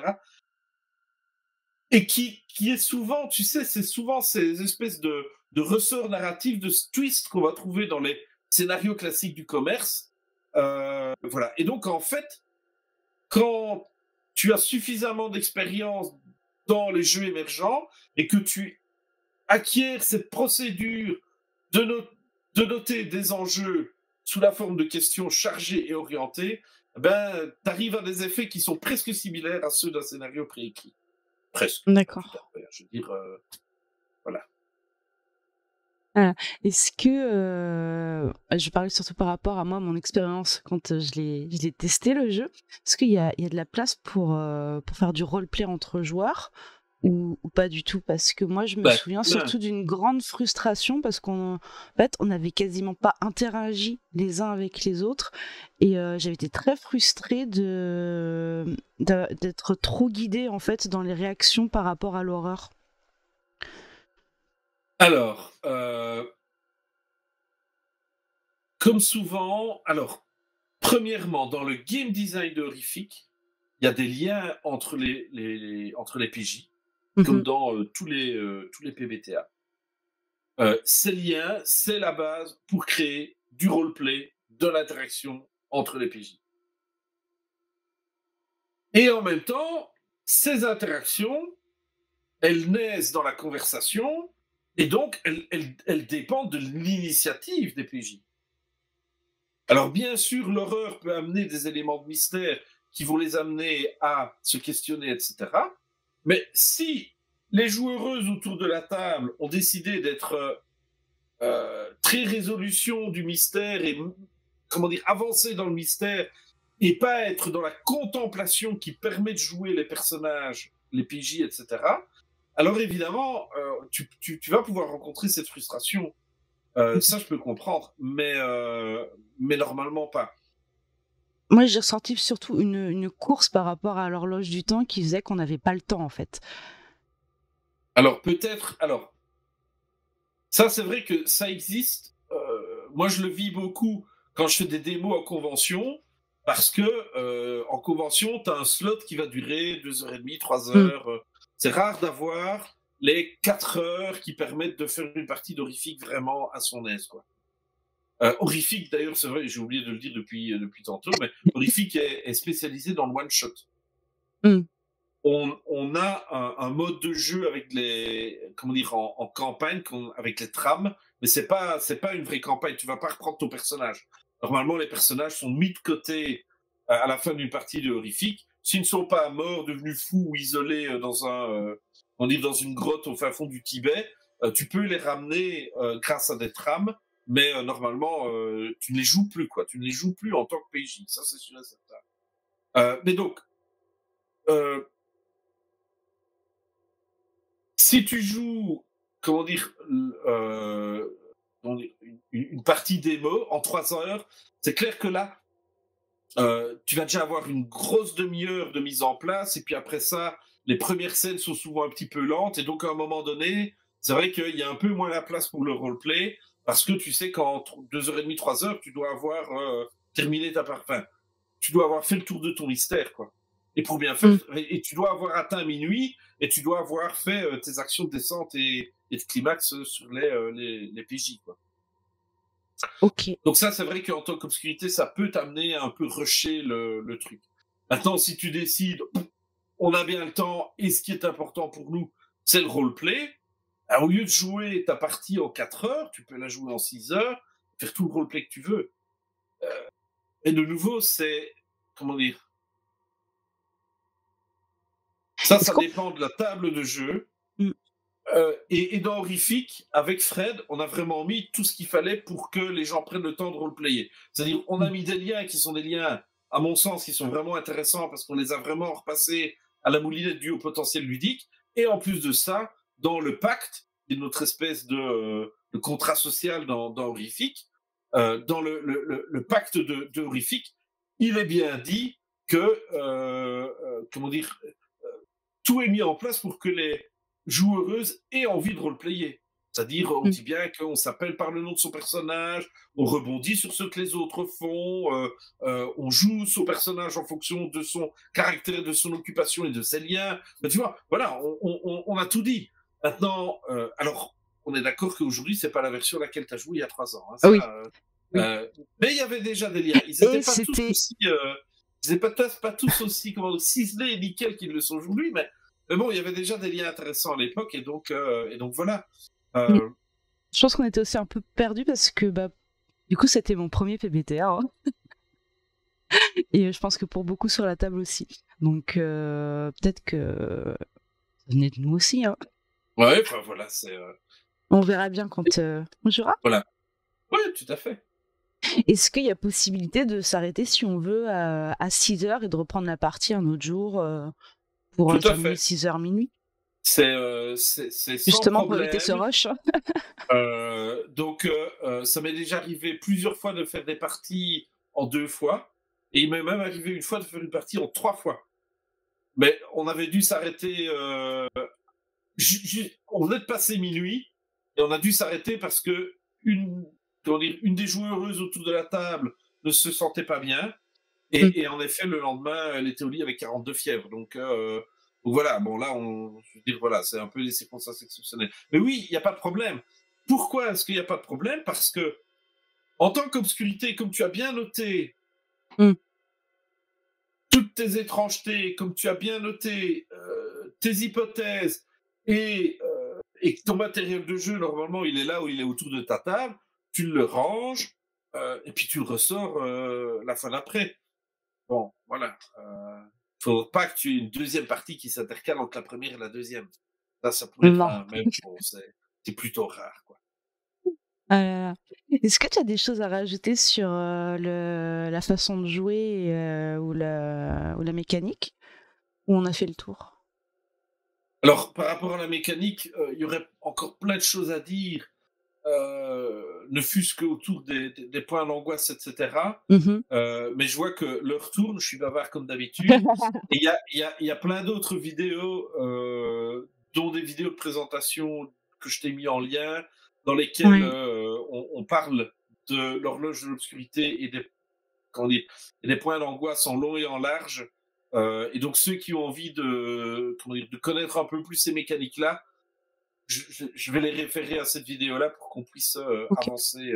Et de toute façon, on prévoit de faire un actual play où on fera la démo de ce jeu.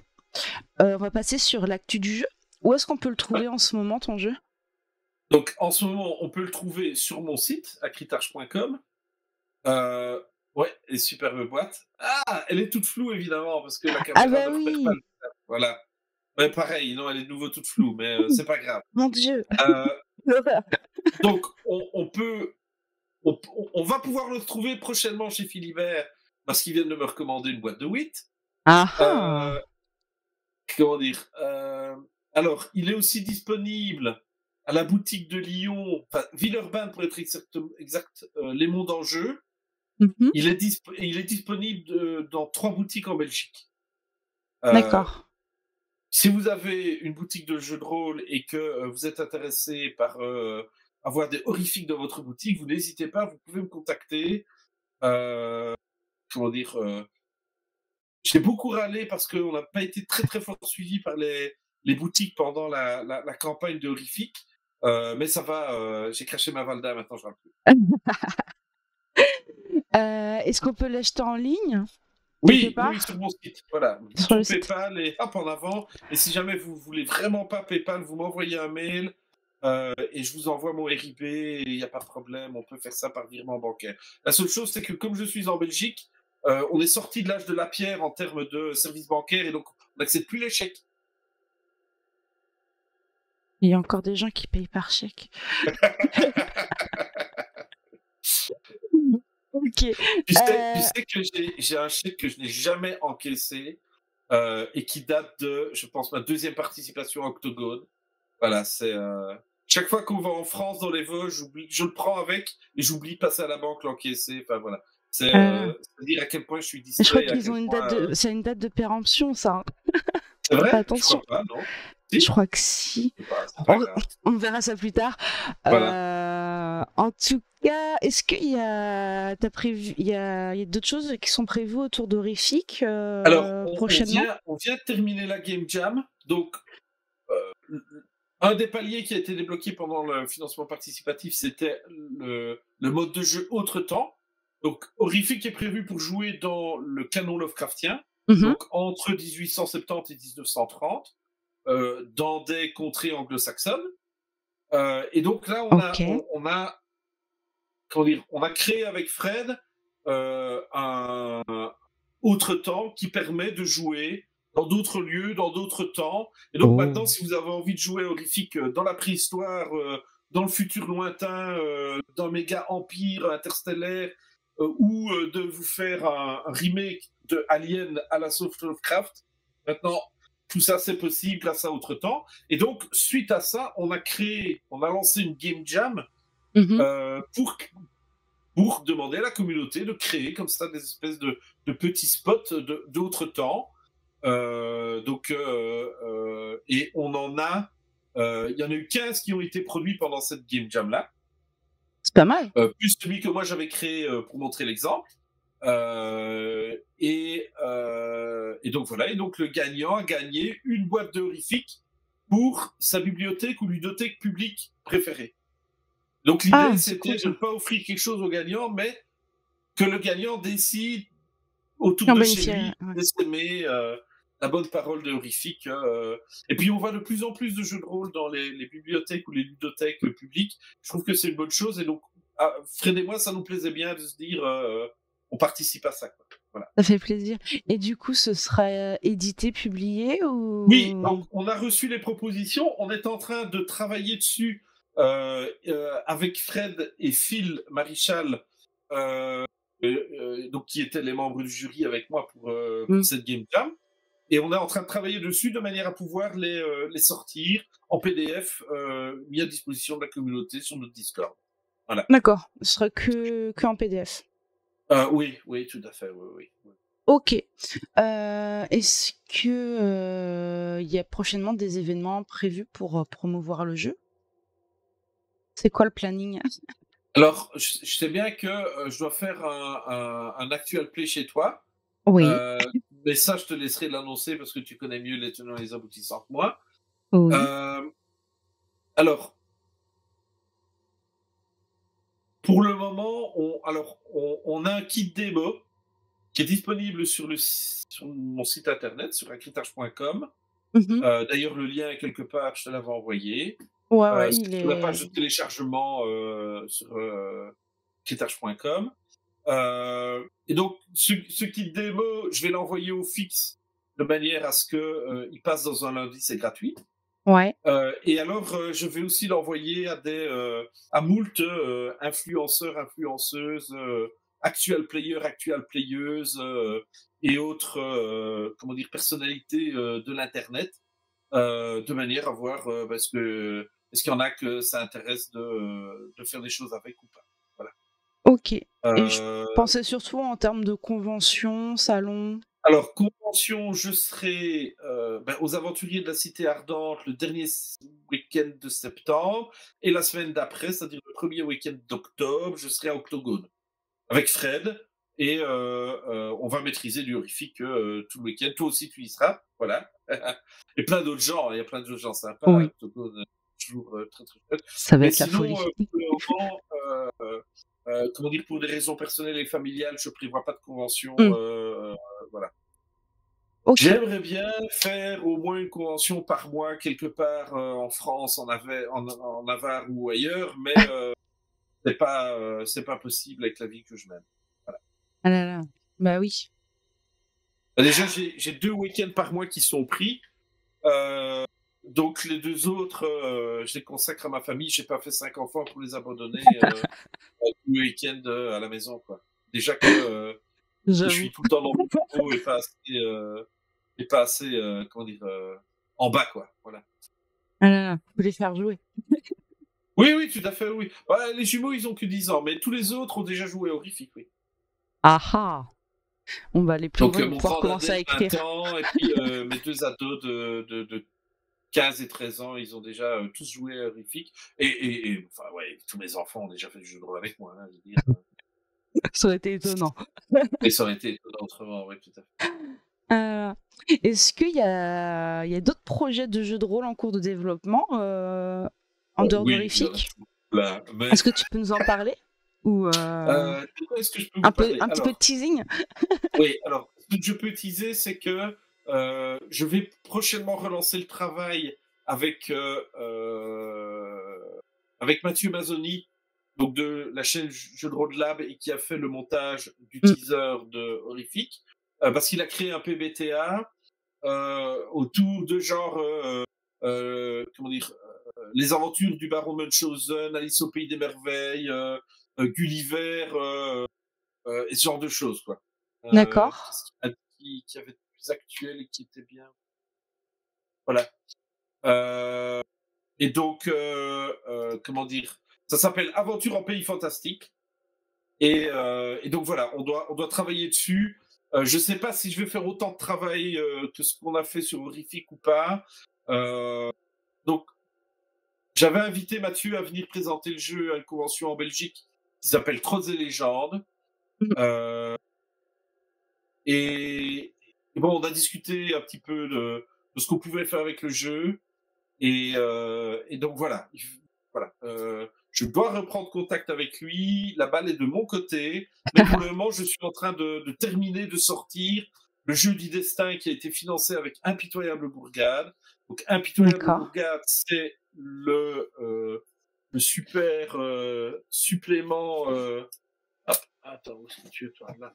Hop, jouer dans des villes, voilà, hop, dans Dungeon World, mais aussi dans n'importe quel autre, comment dire, univers de fantasy. C'est bourré de pages, de tables aléatoires et d'inspiration pour créer des PJ, des factions. Ah oui, ça c'est pour quand je suis en partie, ça me permet de retrouver plus facilement où c'est.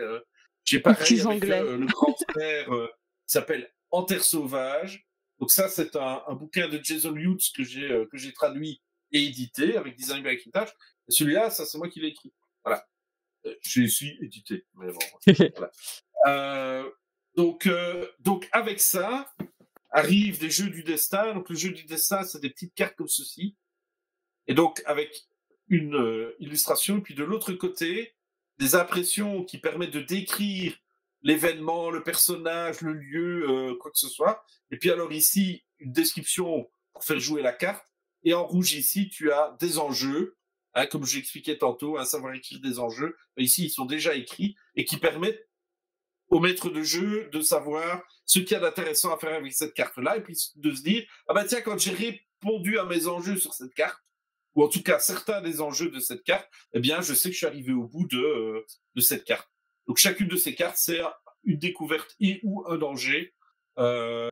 Et donc, ça, dans les règles de En Terre Sauvage, règles de voyage de En Terre Sauvage et règles d'action de ville et d'action de faction de Impitoyable Bourgade, eh bien, il y a des moments où on appelle les personnages font une découverte, ou vous êtes face à un danger, ou un danger, etc. Et donc, à ce moment-là, on peut utiliser ces cartes-là de manière à ne pas avoir besoin d'inventer soi-même ou de faire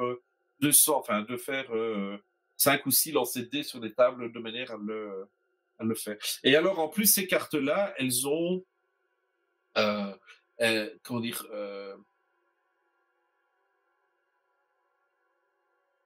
on peut prendre 3 de ces cartes-là, tirer au hasard, hop là, prenons 3 cartes ici, voilà. Donc j'ai la bassine des titans, un éclat d'obscur et songe d'avatar. Et en mélangeant ces 3 cartes-là, je vais pouvoir faire un scénario. Et donc ça, c'est un tour de passe-passe que je fais tous les ans en octogone. Voilà, exactement. Donc il n'y a pas de scénario. J'appelle ces parties-là Aléa Jactaès. Et donc on arrive autour de la table. Quand les joueuses choisissent un PJ prétiré, et pendant qu'elles regardent leurs actions de livret, eh bien moi, je tire mes 3 cartes, je les regarde, et puis je lance un scénario sur base des enjeux, des impressions, etc. Et voilà. Et donc, Ok. quand on combine ça ensemble, eh bien, avec, comment dire, avec toutes les cartes du jeu du destin, hein, il y a 108 cartes dans le jeu du destin, non, 102 cartes dans le jeu du destin.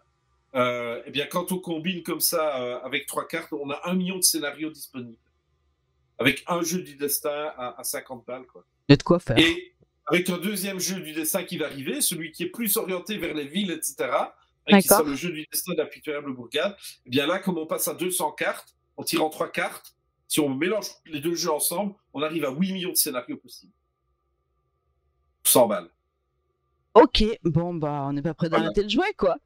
Non, c'est ça, tu vois. Voilà. Et des choses intéressantes, hein, parce que on a déjà des petites pépites d'idées de scénarios. Voilà. Ah là là. J'ai hâte de voir ça. Et donc il y a ça, et puis quoi d'autre Et puis ouais, voilà, moi j'ai aussi mes projets de jeux à moi, que ce soit des jeux de rôle ou des jeux de plateau, sur lesquels je travaille. Et alors là, je travaille vraiment à l'inspiration. Donc, souvent, dans le processus de game design, c'est toujours un processus itératif. C'est-à-dire qu'on développe des choses, on teste des choses, on se rend compte de ce qui fonctionne, de ce qui ne fonctionne pas bien, etc. Et moi, souvent, dans mon processus, à moi, de création, quand j'arrive et que j'ai testé des choses et qu'il y a des choses qui coincent, cette petite frustration-là, j'ai toujours eu du mal un peu de gérer mes frustrations. Et donc, font souvent que, allez, hop, je le mets de côté, et mon cerveau, à ce moment-là, va débloquer des choses sur un autre jeu ou l'autre. Et donc, j'ai toujours 4-5 jeux comme ça qui sont en développement simultanément. Là, pour le moment, j'ai 3 jeux de plateau et 2 jeux de rôle en développement. Ok. Et donc, mais, il y en a un plus avancé que d'autres? Alors, il y en a qui sont plus avancés que d'autres. Presque fini? Tu dis? Presque fini? T'as oublié la partie là où, en début, où je racontais que j'étais un perfectionniste? Non, mais là, tu vois, par exemple, cette semaine-ci, mon cerveau, durant une nuit d'insomnie, donc j'ai des insomnies créatives. Donc parfois, je me réveille au milieu de la nuit, j'ai plein d'idées, et si je ne les mets pas, si je ne travaille pas dessus, j'arrive plus à dormir. Mais vraiment plus du tout, quoi. Et donc cette semaine-ci, j'ai eu une insomnie créative qui m'a permis de débloquer un problème que j'avais rencontré dans un vieux jeu de société que je développe depuis longtemps. Et je pense que là, je tiens le bon bout. Donc, je suis en train de travailler à mort là-dessus. J'ai changé le matériel de jeu qui avait besoin d'être changé. Et c'est prêt. Et demain, ce sera appelé tester avec les jumeaux. Ah. Mais si ça tombe, je vais tomber sur de nouveaux problèmes qui vont me frustrer, qui vont faire que je vais arrêter le développement du jeu pendant 6 mois, 1 an, à savoir. Tu vois, voilà. Bah non, faut corriger. Tu dis? Bah non, faut corriger tout de suite. Ouais, mais ça, c'est le problème de la gestion des frustrations que j'expliquais tantôt. Je fonctionne comme ça. Ok. Mais du coup, c'est la fin? Ça y est? Allez, déjà? Ça y est? C'est la fin? J'espère que j'ai pas été trop bavard. Non, ça va. J'ai eu pire. Du coup, merci à toi d'avoir répondu à l'invitation et d'avoir présenté le jeu.